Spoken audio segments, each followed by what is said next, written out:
I'm Anil Kumar. Welcome to my series on calculus. Here is an excellent question based on optimization.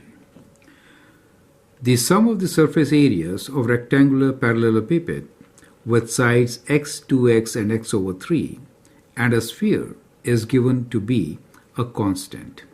Prove that the sum of volumes is minimum if x is equal to 3 times the radius of the sphere. You can always pause the video, answer the question, and then look into my suggestions. Now, in this case, we are given the dimensions of rectangular pipette in terms of x, and let us assume that radius of the sphere is equal to r, right? So, and then we are given that the surface areas are fixed. So the surface area, let the surface area be S, will be area of parallelepiped which has these dimensions. So the surface area will be 2 times area of each face, which is x times 2x plus 2x times x over 3 plus x over 3 times x, right? So that is the surface area of the parallelepiped. As far as the sphere is concerned, surface area will be 4 pi r square, right? So this value of s is constant. Let us try to simplify the given expression. We get 2 times. So here we have 2x square, x square, denominator is 3 and 3. Okay. So we'll simplify like this. 2x square plus 2x square over 3 plus x square over 3, right? Plus 4 pi r square. So the surface area S can be written as equal to, if you take 3 as your denominator, then you get 6, 7, 8, 9, 9 divided by 3, right? So we get 3 times 2 is 6, 7, 8 and 1, 9, right? So 9x square over 3 plus 4 pi square, right? So 3 goes 3 times, so we get 6x square plus 4 pi r square, right? So we get our relation between the surface area and the two variables x and r. Well, now we could actually write one variable in terms of the other. So let me write down 4 pi r square as s minus 6x square. So we could write this as s minus 6x square is equal to 4 pi r square. Right? So that is one relation which we have got between the two variables.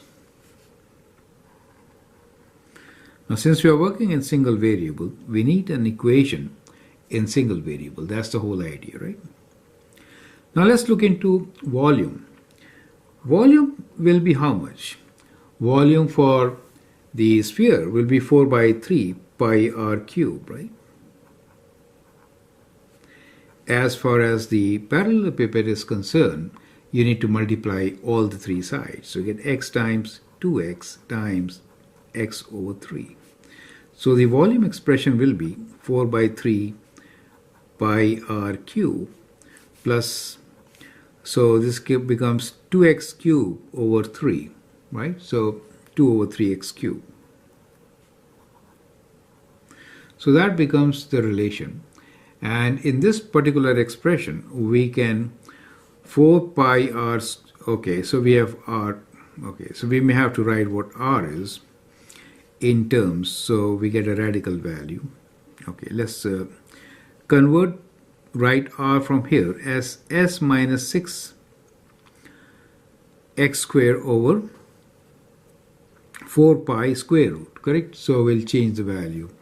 Okay, so here what are we going to do is, okay, so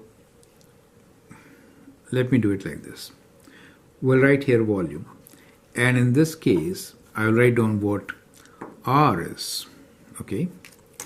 So I'll write down what r is. So r is equal to s minus 6x squared over 4 pi square root. Right? So that is the value of r. So we are going to replace this value of r, or you can say to the power of half, right? So we get volume as 4 by 3 pi and all this, which is s minus 6x squared over 4 pi to the power of, now because it is r cube, we can write 3 over 2. Is that clear, right? 3 over 2 plus 2 over 3 x cube. Is that clear to you, right? So we got 3 over 2, the power of this particular expression. Right, so now we could simplify this, especially the term 4 pi, right? So if you simplify this, you could write this as, or if you want, you can leave it like this. Now, here we have 4 to the power of 3 over 2, right? And then we have 4 to the power of 1. So 1 minus 3 over 2 will give you minus half. So you could slightly modify this, and if you could work on this, we could write this particular expression as 1 over 6 pi square root s minus 6x squared to the power of 3 by 2 plus 2 over 3 x cubed. So let me explain you this part. So what I've done here is, we have 4 pi there, correct? So this 4 pi is to the power of 1. Here we have 4 pi to the power of minus 3 by 2. Right? So what we did was, let me show it on the side.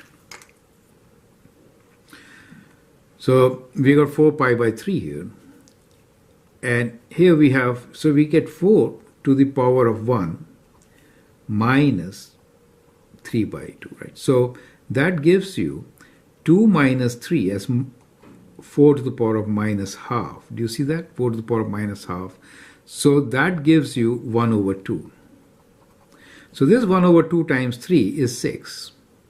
This 1 over 2 times this 3 is 6. That is how you get the 6 here. Perfect. As far as the pi is concerned, we have the same thing here. So we get pi to the power of minus half, right? Doing the same logic. So which is square root of pi. Do you get the idea? So that is what we did with the powers and kind of simplified this. So I hope this step is clear, right? I'm trying to save some space here. Okay. Now, we have the expression for the volume now.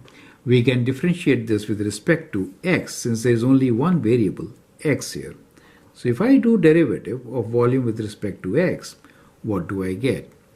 Now, if I do the derivative with respect to x, I get the power, which is 3 over 2 times all this.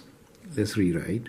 So we have 3 over 2 times 1 over 6 square root of pi times all this, which is s minus 6x squared to the power of 3 by 2 minus 1. That means half, right? Times derivative of inside function, right? So the s is a constant. So you get minus 12x as your derivative of inside function. Is that clear to you, right? So we get the derivative of the first function, first term. The second term here, 3 times this, you can write 3 times 2 over 3 x squared. So that is how you get the derivative of your expression. So dv dx, now if you simplify this, 2 and 6 is 12. So this 12 and that 12 cancels, right? Okay. So this 12 and this 12 cancels.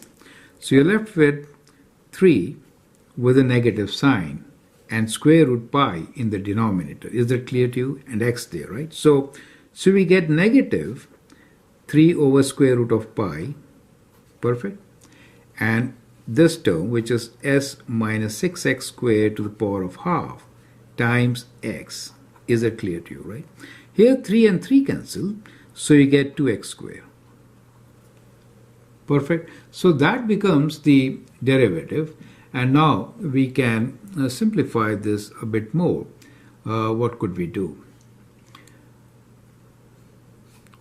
We can now, since we have the derivative, we can make it equal to 0 and find the critical number, right? So for critical number, let me write on the side.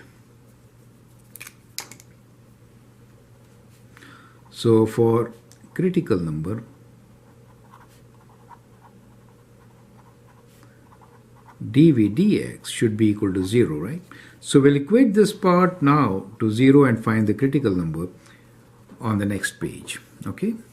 Let me copy the derivative. First derivative was dv dx equals to minus of 3 over square root pi times s minus 6x square to the power of half times x plus 2x square,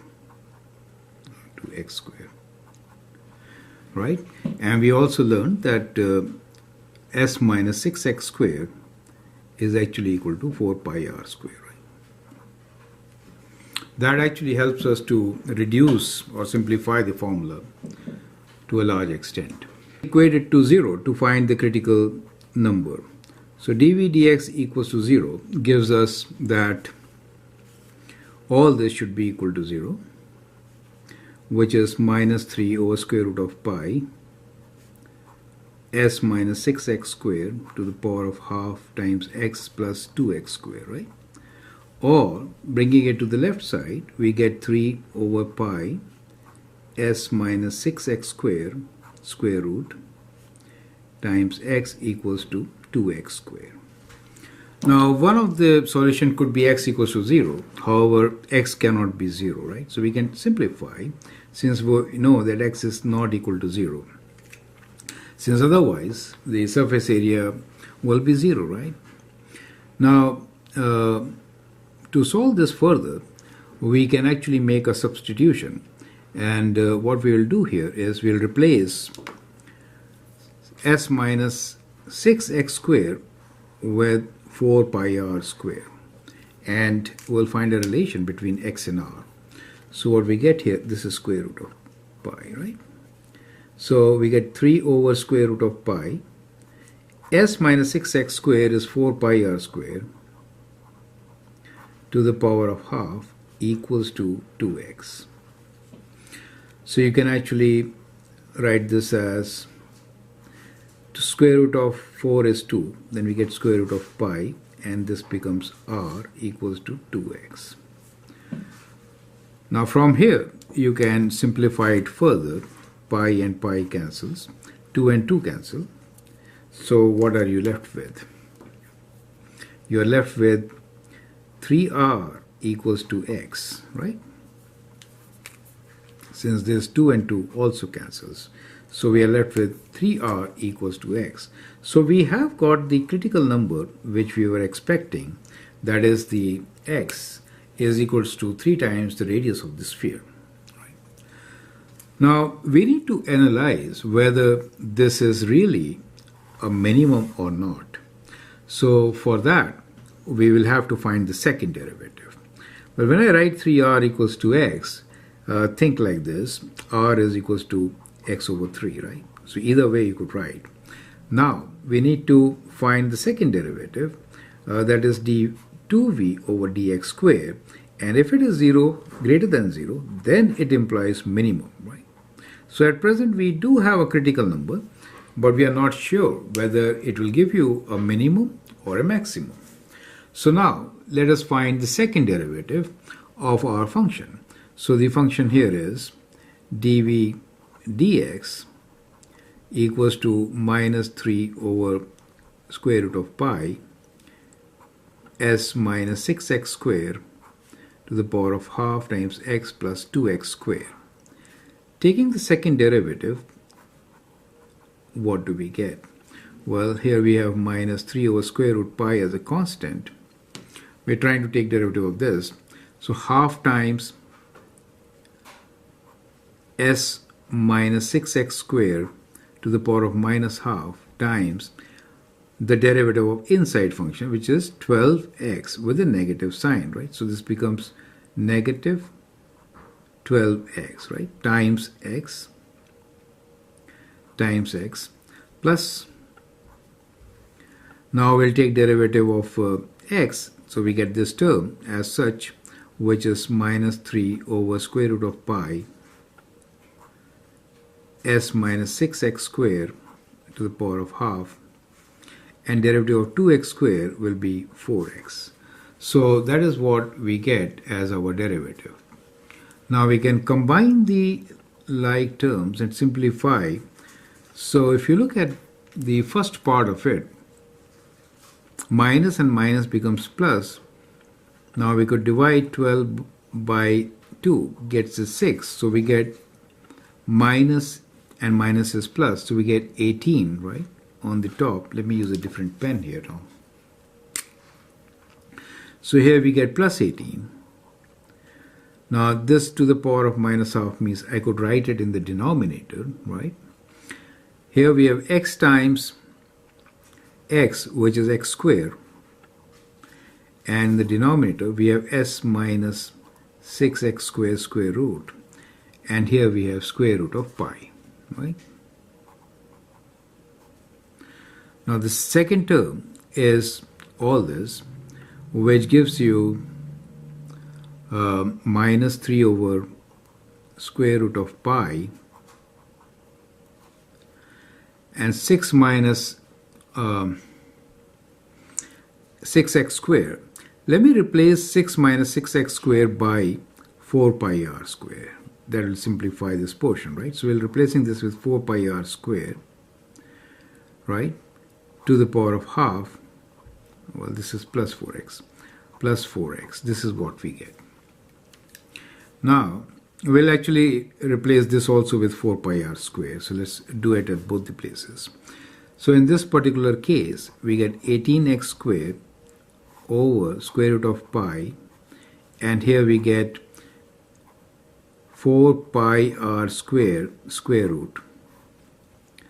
Now, so this is minus, right? So this is minus here, minus. So 4 pi r square, when you do the square root, let's do it like this. We'll do it in 2 steps. So we get here 2 square root of pi r and plus 4x. Okay.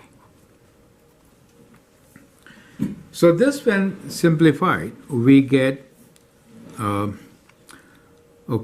x squared could be written as r over 3 whole square, right? So x square is there, x is r over 3.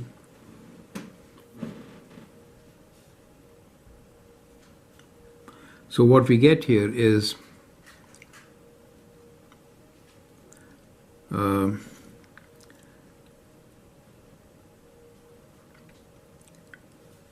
let's write as such. As this is a positive term, so we don't really have to bother. We are looking for something which is positive, right? So we'll keep it as such. And here we have square root of pi and pi, which makes it pi. Then we get 2r. Correct? In this particular case, pi and pi cancels. We get minus 6r plus 4x. Now, r is equal to x over 3, right? So we could write this as 18x squared over 2 pi r minus, since r is equal to x over 3, this becomes 6 times x over 3 plus 4x. Now 6 times x over 3 is minus 2x. So what you get here is 9x squared over pi r, I'm just keeping r as such, minus 6 means 2, and that minus 2x plus 4x gives you plus 2x. Does make sense? So we get a term which is 9x squared pi r plus 2x. Now all this is actually positive. Perfect. So what we get here is that this term is greater than 0. Now since this is greater than 0, we have shown that d2v over dx squared is indeed 0, and therefore we have minimum for x equals to 3r. Doesn't make sense to you, right? So there's a lot of work to be done here, but ultimately you can actually prove, when you have all the positive terms here, that the second derivative is positive, right? And when the second derivative is positive, then the critical number represents a minimum. So at x equals to 3r, we do find that we get a minimum.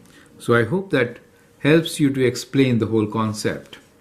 Feel free to write or comment, share your views, and if you like and subscribe to my videos, that'd be great. Thanks for watching and all the best.